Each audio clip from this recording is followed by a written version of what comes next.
Africa महाद्वीप में hero की कई खानों की खोज हो चुकी थी जहां पर बहुत मात्रा में हीरे मिलते थे। वहां के एक गांव में रहने वाला किसान अक्सर उन लोगों की कहानियां सुना करता था जिन व्यक्तियों ने हीरो की खान खोजकर अच्छे पैसे कमाए और अमीर हो गए। वह भी हीरे की खान खोजकर अमीर होना चाहता था। एक बार अपने अमीर बनने के सपने को पूरा करने के लिए उसने अपना खेत बेच दिया और हीरो की खान की खोज में निकल पड़ा। अफ्रीका के लगभग सभी स्थान छान मारने के बाद भी उसे हीरो के विषय में कोई जानकारी न मिली। वर्ष बीतते गए और उसका मनोबल गिरने लगा। उसे अब अपना अमीर बनने का सपना टूटता हुआ दिखाई दे रहा था। वह इतना निराश हो गया था कि उसके जीने की तमन्ना ही खत्म हो गई और एक दिन उसने नदी में कूदकर आत्महत्या कर ली।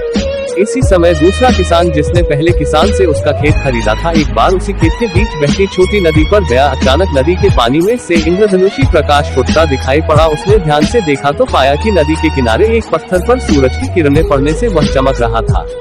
किसान ने वह पत्थर उठा लिया और घर ले गया। वह एक शानदार पत्थर था। उसने सोचा कि यह सजावट के काम आएगा और उसने घर पर ही सजा दिया। कई दिनों तक वह पत्थर उसके घर पर सजा रहा। एक बार उसके घर उसका एक मित्र आया। उसने जब वह पत्थर देखा तो वह हैरान रह गया। मित्र ने किसान से पूछा, दोस्त क्या तुम इस पत्थर की कीमत जानते हो? किसान, नहीं। मित्र बोला, मेरे हिसाब से ये हीरा होगा, शायद अब तक खोजे गए हीरो में सबसे बड़ा हीरा होगा। किसान के लिए इस बात पर विश्वास करना मुश्किल था। उसने अपने दोस्त को बताया कि उसे यह पत्थर अपने खेत की नदी किनारे मिला है। वहाँ इसी तरह के और पत्थर हो सकते हैं। दोनों खेत पहुंचे और वहां से कुछ पत्थर नमूने के लिए चुन लिए। फिर उन्हें जांच के लिए भेजा। जब जांच के नतीजे आए तो किसान के दोस्त की बात सच निकली। वे पत्थर ही नहीं थे, उस खेत में हीरो का भंडार था। वो उस समय तक खोजी गई सबसे कीमती हीरे की खदान थी। उस खदान का नाम किम्बले डायमंड माइंस है। दूसरा किसान उस खदान की वजह से अमीर हो। पहला किसान अफ्रीका में दर दर भटका और अंत में जान दे दी, जबकि हीरे की खान उसके अपने खेत में उसके कदमों तले थी। शिक्षा, मॉरल ऑफ द स्टोरी। दोस्तों, इस कहानी में हीरे पहले किसान के कदमों तले ही थे, लेकिन वह उन्हें पहचान नहीं पाया और उनकी खोज में भटकता रहा।